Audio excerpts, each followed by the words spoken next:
So I'm excited about the concert tonight. Me too. With Colbie. Okay. And how is the tour going with her? It's going well. Yeah. We've officially made it past the halfway point, so we're we're starting to go a little nutty, I think. Yeah. You're starting to watch. Well, actually, it's getting good. You start to laugh at things that aren't funny, like the National Parks DVD. See a picture of the Grand Canyon, just start laughing.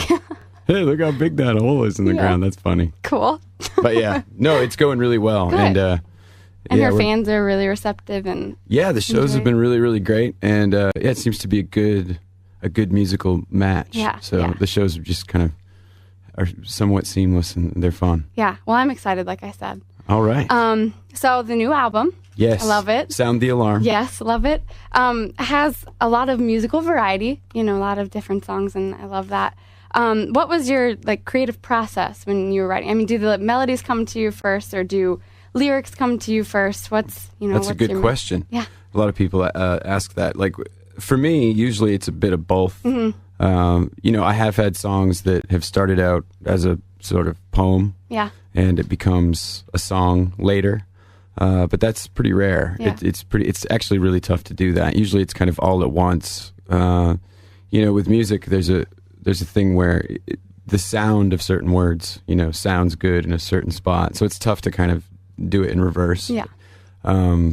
Usually songs for me start out with some gibberish and sort of blah, blah, blah, fake words that become real words. And I think you get to dig into your subconscious there a little bit with doing it that way. That's awesome. Yeah. Well, I enjoy your music. Thanks. Thoroughly. You're welcome. So at the solo shows, you use the pedals and you do the looping and stuff. How did you get introduced to that? How did you start doing that and introduce that into your live shows? Okay, yeah. When I started out, when I was 15, sort of playing in clubs and bars that would allow me to, being that young. I was sort of the acoustic and a mic. That was it for a really long time. And then I started doing a lot of coffee houses and colleges and stuff like that. And it was me and one other guy traveling. My good friend Jamie, who he just shared the driving, sort of helped collect the check and count out merch and all that kind of thing.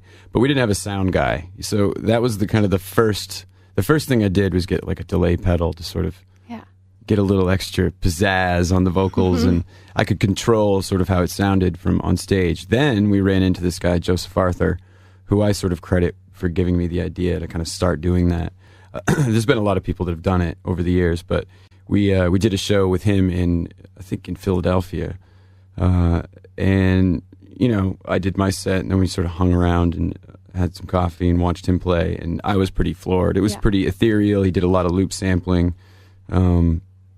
And I thought, wow, I should do that. But then I sort of forgot about it. And then randomly, 6 months later, I was just bumming around a music store in Birmingham and Alabama and picked up this loop sampler. Yeah. And I think I just brought it to the show that night and hooked it up. And I think it was pretty disastrous, the results musically. But over, this was back when we were doing sort of 300 or so shows a year. So over 100 or 200 shows, that sort of evolved. And the good thing about those years was there may have been 10 or 15 people at some of those shows, so you could really experiment. You could really sort of take a lot of risks. And I love that. I really enjoy when you do that, and it amazes me how you can do that. Well, it's awesome. It is fun. It is awesome. Yeah, it looks fun.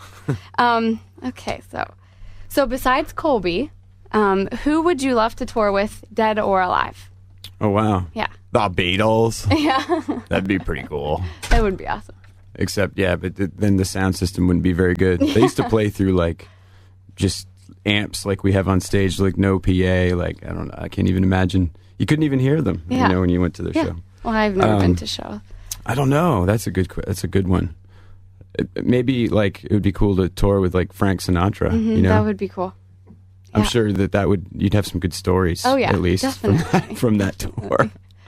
Well, awesome. So what is the most song played on your iPod? Wow. The number one play count. Yeah. I'm trying to think. Your most favorite song ever. Oh, that's tough. Or artist. Well, right now, I've been listening to the new David Gray record, which I quite like. Yeah. in the new Wilco album, which I quite like. There's this song that for some reason has been played way too many times. It reminds me of so many different times in my life that I can't even. It's almost I can shudder, or I can be happy about it, or I can be sad about it. I'm trying to remember. Of course, I don't know the name of it. Well, we can come back to it. Yeah, but it's this song by Richard Ashcroft. It's just this one album that he put out called "The Keys to the World," and it was like just a very heavily played album on my iPod, and probably, he's just kind of a huge influence on me. So I hate to give that away. It's almost like you want to keep your influences secret, but that's what people want to know. Well, people like me want to know that. Right. Yeah. Okay, so this is just kind of a fun question, I guess. If you could have been a musician in another era, what kind of music would you want to play, or what era would you want to play music in? Wow. My favorite sort of era, just as far as it being sort of fun, was sort of that big band era. I sort of I get sort of, I don't know, nostalgic, even though I wasn't there about it. That sort of wartime big band. Everyone was psyched, like, I don't know, dancing and dressing up, and that seems like that would have been kind of fun. Yeah, I agree. Yeah. Okay, and if you weren't a musician, what do you think you would be doing? Maybe I would be the guy that controls Pirates of the Caribbean in Disneyland or something.